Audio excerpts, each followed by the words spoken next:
Assalamualaikum warahmatullahi wabarakatuh dan selamat pagi teman-teman. Assalamualaikum warahmatullahi wabarakatuh. Selamat pagi. Halo semuanya, apa kabar hari ini? Baik. Alhamdulillah. Nah, selamat datang teman-teman di kegiatan BKP kita pada hari ini. Semoga teman-teman dapat memanfaatkan dari topik yang akan kita bahas pada hari ini. Nah, sebelum kita masuk kepada kegiatan BKP kita pada hari ini, alangkah baiknya kita berdoa terlebih dahulu. Doanya akan saya pimpin dalam ajaran agama Islam. Teman-teman yang beragama lain boleh menyesuaikan. A'udzubillahi minasyaitonirrajim. Bismillahirrahmanirrahim. Rabbi zidni ilma warzuqni fahma wa'ajjalni minas sholihin. Ya Allah, apapun yang akan kami bahas pada topik kegiatan BKP ini semoga bermanfaat bagi kami dan semoga apa yang teman-teman rasakan pada hari ini membuka segala jawaban yang atas yang teman-teman bingungkan pada hari ini. Rabbana atina fid dunya hasanah wa fil akhirati hasanah wa qina adzabannar. Wassallallahu wasallam ala sayyidina Muhammad wa ala alihi wasallam. Amin. Nah, baik teman-teman, ada pun pengertian BKP yaitu salah satu layanan yang membahas topik umum dengan memanfaatkan dinamika kelompok. Nah, untuk tujuannya itu menemukan upaya penyelesaian masalah yang sedang dihadapi sesama anggota BKP. Nah, untuk cara pelaksanaannya itu semua anggota diharapkan aktif dalam berpendapat. Nah, jika ingin mengutarakan pendapatnya diharapkan mengangkat tangan terlebih dahulu. Nah, di sini tidak ada pendapat yang salah dan tidak ada yang saling menyalahkan. Nah, untuk ajas-ajasnya itu yang pertama ada ajas kerahasiaan, kesukarelaan, keterbukaan, dan kekinian. Untuk sebelum kita memulai kegiatan BKP kita ini, alangkah baiknya kita melakukan games untuk mengakrabkan satu sama lain. Nah, kepada teman-teman saya persilakan untuk berdiri. Oke, baik teman-teman, untuk games mengakrabkan kita pada kali ini yaitu Marina menari di atas menara. Nah, untuk gamesnya itu yang pertama, Marina itu tangannya diletakkan di dada, mengatakan saya itu Marina. Kemudian menari, pinggangnya tangan di pinggang, kemudian bergoyang-goyang kanan kiri.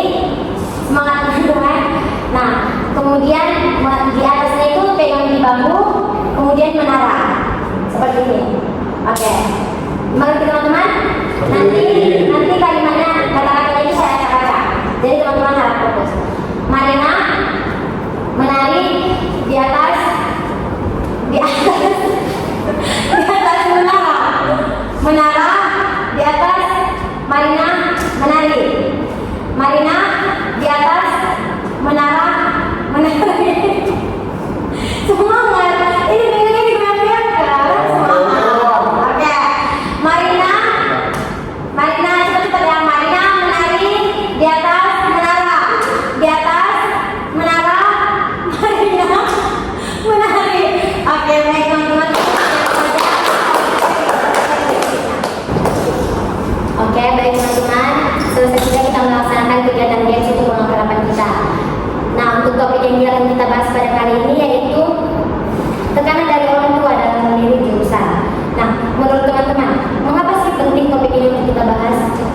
Jadi mengapa topik ini penting untuk kita bahas? Bahwasannya itu orang berpotensi penting sekali karena tekanan dari orang tua itu berpengaruh besar terhadap minat bakat untuk jurusan yang mereka ambil di masa yang akan datang.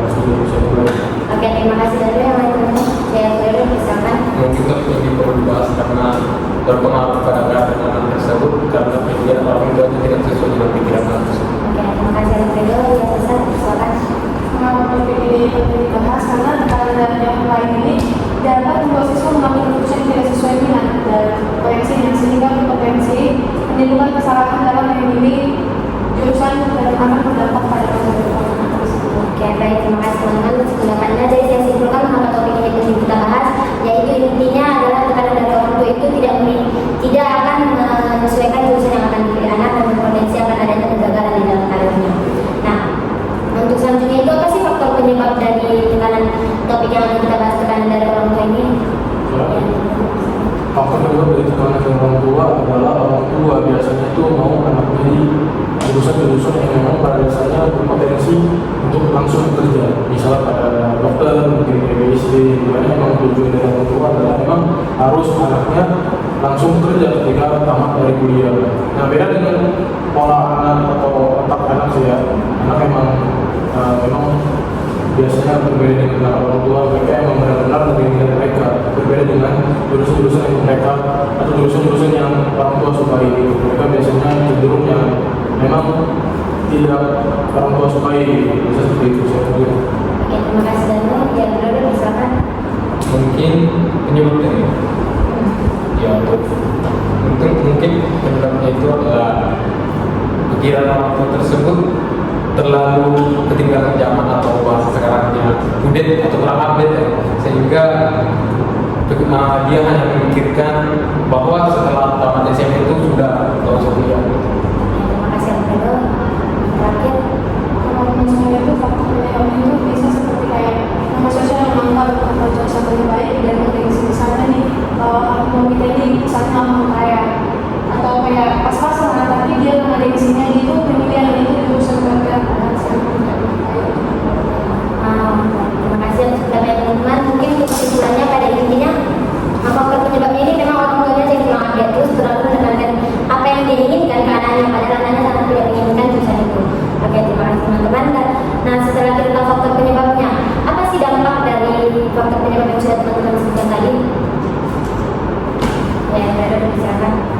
Mungkin dampaknya itu adalah kehancuran karir atau tidak mencintai pekerjaan yang atau pekerjaan atau jurusan yang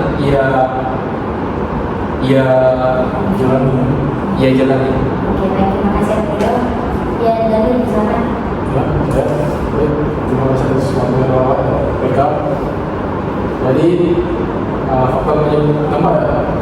Jadi dampaknya itu yang pertama masih kita pikirkan adalah stres ketika menjalani jurusan itu. Jadi tidak enjoy, tidak menikmati proses dalam perkuliahan sampai tamat. Dan itu jadi stres dan pada saat kita sudah bekerja walaupun salah jurusan, kita tidak menikmati jurusan untuk pekerjaan itu. Terima kasih. Terima kasih Dani. Terakhir, Kesan. menurut saya dampaknya itu sama seperti tadi menyebabkan stres bahkan muncul penyesalan atau keinginan tidak jurusan itu. Oke, terima kasih Tessa. Mungkin kesimpulannya dapat saya simpulkan dampak dari faktor-faktor yang sudah teman-teman sampaikan tadi, kemudian dampak juga yang sudah teman-teman sampaikan. Berarti dampaknya itu akan ada kehancuran pada karir anak dan juga anak tidak merasa enjoy di dalam melaksanakan kegiatan dalam proses perkuliahan atau proses memilih jurusannya tadi. Oke, baik teman-teman. Nah, untuk solusinya apa sih solusi yang dapat kita berikan? Ya, Dani, silakan. Solusi terhadap tekanan orang tua adalah memang kita harus mengambil dari sisi orang ketiga sebagai penengahnya.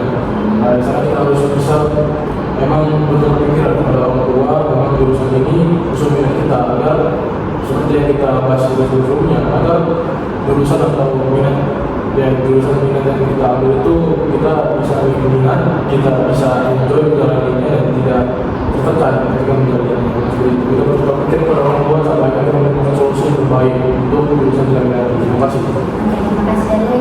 Ya, silakan. Mungkin solusinya itu adalah bisa mengajak guru BK atau mengenalkan dengan konsultasi. Jadi guru BK ini bisa menelpon orang tuanya tentang minat dan bakat si anak tersebut yang dilihat dari sekolah dan yang berpotensi di situ supaya anak tersebut dibolehi untuk memilih jurusan tersebut. Oke, baik. Terima kasih Alfredo. Yang terakhir, Tessa. Solusinya itu menurut saya yaitu melakukan refleksi diri untuk memahami minat dan kemampuan diri dan mengumpulkan informasi jurusan secara lengkap dan membuat yang dengan pilihan. Oke, baik. Terima kasih teman-teman. Nah, untuk dari sini saya dapat menyimpulkan bahwa berarti kalau misalnya untuk solusi itu kita harus memerlukan orang ketiga dalam penyampaian karir si anak yang bertentangan dengan harapan orang tuanya. Baik, terima kasih teman-teman. Nah, dari semua dari pentingnya topik ini, faktor penyebab, dampak dan solusi yang sudah kita bahas satu persatu. Nah, komitmen apa sih yang teman-teman dapat lakukan untuk kedepannya? Jadi saya bersalah. Bagi saya, komitmen yang akan saya lakukan itu saya akan berkomitmen untuk memahami diri saya secara mendalam dan mengkomunikasikan pilihan saya dengan jelas serta mengambil jurusan sesuai dengan pilihan dan saya. Terima kasih Tessa. Mulai teman-teman. Saya berkomitmen sama seperti Tessa mungkin saya berkomitmen untuk bisa mengkomunikasikan jurusan yang sesuai dengan minat saya kepada guru tersebut. Oke, baik. Terima kasih dulu. Yang terakhir, Alfredo. Saya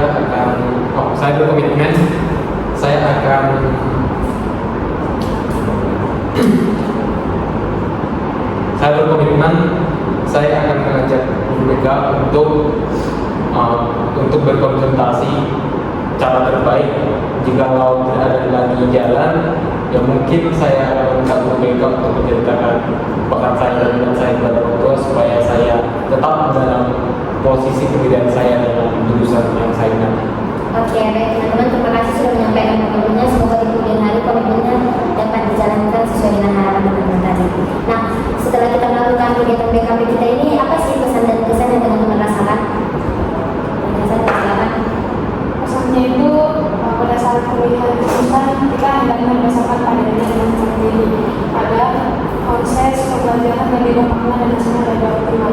Dan kesannya itu kalau saya merasa lebih memahami dengan pilihan secara mandiri dan pembahasan ini membuat saya lebih yakin bahwasanya memilih jurusan yang sesuai dengan diri saya sendiri adalah hal yang paling penting.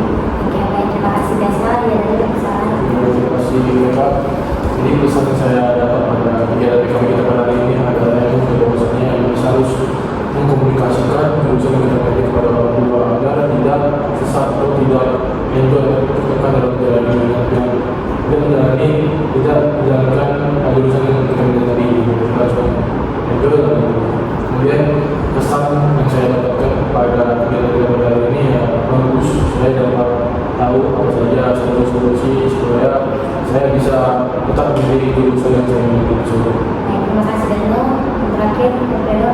Mungkin dari kesan dulu ya.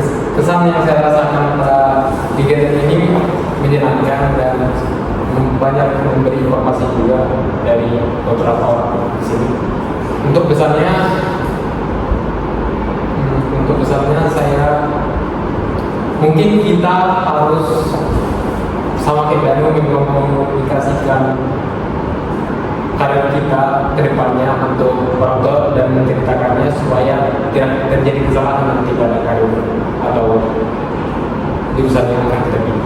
Oke, baik, terima kasih teman-teman yang sudah berpendapat dan sudah aktif di dalam mengutarakan pendapatnya. Nah, mungkin sekian saja kegiatan BKP kita pada kali ini. Untuk penutupnya kita akan membacakan doa lagi dan saya akan memimpin dengan ajaran agama Islam yang teman-teman yang lain akan menyesuaikan. Auzubillahiminasyaitonirrajim. Bismillahirrahmanirrahim. Alhamdulillahirrahmanirrahim. Wassalatu wassalamu ala asyrofil anbiya'i wal mursalin wa ala alihi washabihi ajma'in. Ya Allah, terima kasih atas kelancarannya pada kegiatan BKP kami pada hari ini. Semoga apapun topik yang kami bahas pada hari ini sangat bermanfaat bagi teman-teman dan sudah menjawab segala pertanyaan yang ada di hati teman-teman. Dan semoga komitmen yang telah sampaikan tadi Allah dapat berjalan dengan sesuai harapan yang mereka harapkan. Rabbana atina fid dunya hasanah wa fil akhirati hasanah wa qina adzabannar. Wassallallahu wasallam ala sayyidina Muhammad wa ala alihi wa sahbihi. Oke, baik teman-teman, terima kasih dan saya ucapkan kepada teman-teman semoga sehat-sehat selalu. Amin. Terima kasih Kak. Warahmatullahi wabarakatuh. Waalaikumsalam warahmatullahi wabarakatuh.